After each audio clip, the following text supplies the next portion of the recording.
Painting the unknown. Imagining the future. Let your mind experiment and experience more possibilities in time and space. I'm Shuiwa. Welcome to Shuiwa Science Fiction Stories.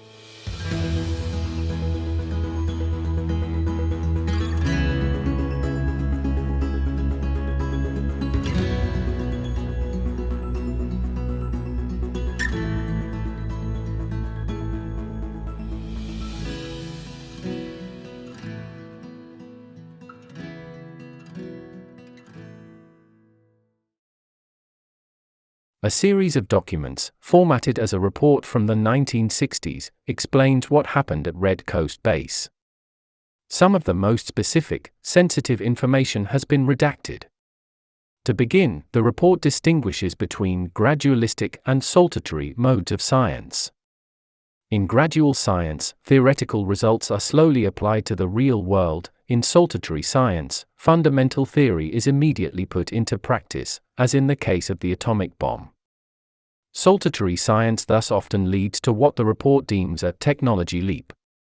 At the time the report was written, both NATO and the Soviet Union were trying desperately to achieve these rapid technology leaps. The report then argues that the Chinese, too, should be trying to make saltatory discoveries. There are 4 categories in which a technology leap could occur: physics, biology, computer science, and the search for extraterrestrial intelligence, SETI. The report suggests that not very much research has happened in SETI, and that the Chinese should devote more resources to this quest. In the second section of the report, the anonymous author cites the work various other countries are doing to look for alien intelligence. Some examples include the United States Project Ozma in West Virginia, the Arecibo Observatory in Puerto Rico, and the USSR's attempt to build a new kind of radio telescope system. Though much of this section has been redacted, some analysis about the potential political implications of contacting extraterrestrial life remains intact. In the report, Chinese central leadership suggests that others have already sent their messages out into space. It's dangerous if extraterrestrials hear only their voices. We should speak up as well. It's not possible to get the truth by listening to only one side. Section 3 of the report reveals the ultimate goal of Red Coast Base: to search for alien life and potentially make contact with it. In addition to listing out some of the technical specifications of Red Coast equipment, this section also explains that the base created its own elemental linguistic code that could be understood by any society with an understanding of basic math. This code could then allow scientists in China to communicate with any somewhat advanced alien civilization. The 4th section of the report discusses what the content of the message sent into space should actually be.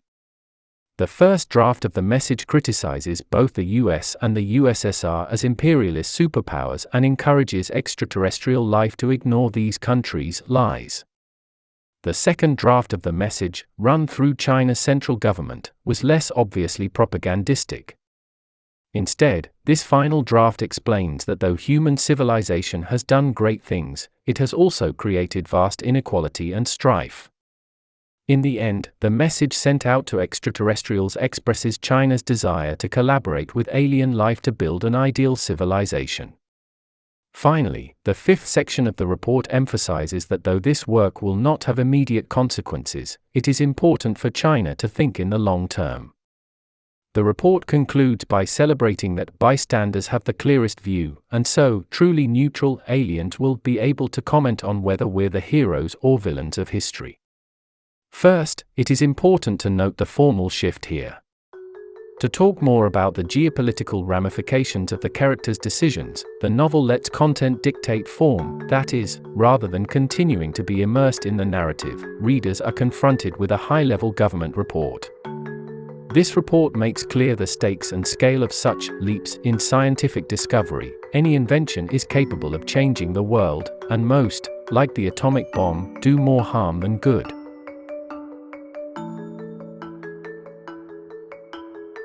The competitive nature of China's research illustrates just how political science can be. China's communist government is not trying to improve human welfare or solve real problems so much as they are trying to best their rivals. In a crafty sort of metaphor, the book thus suggests that different nations are so alienated from each other that real aliens are more likely to be a given nation's allies than other human beings.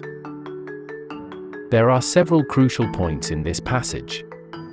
First, the various sites of SETI research listed are real, historical places, showing that the search for alien life was very much a part of actual Cold War politics.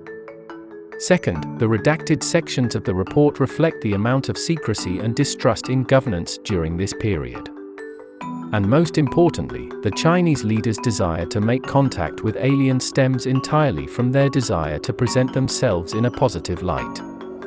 Rather than viewing science as something objective, therefore, this section shows its immense symbolic and narrative potential.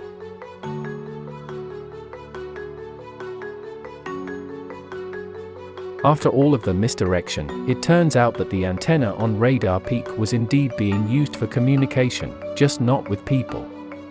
Fascinatingly, math now becomes the language of communication, suggesting that STEM fields are somehow more universal than the linguistic and literary codes different groups of humans have invented for themselves. In this fourth piece of the report, the Chinese strategize about how to win over any potential extraterrestrials they might encounter. Rather than directly attack their enemies, the Chinese try to present themselves as having the moral high ground and opting out of conflict. This is ironic given that the whole reasoning behind China's outreach to alien life is driven by Cold War power politics. This striking closing comment brings into focus China's desire to use science as a way of making history. By being the first nation to contact aliens, the Chinese hope that they will get to become heroes in this new, outside narrative. Rather than winning their victory on a battlefield, therefore, the Chinese will win it in a laboratory.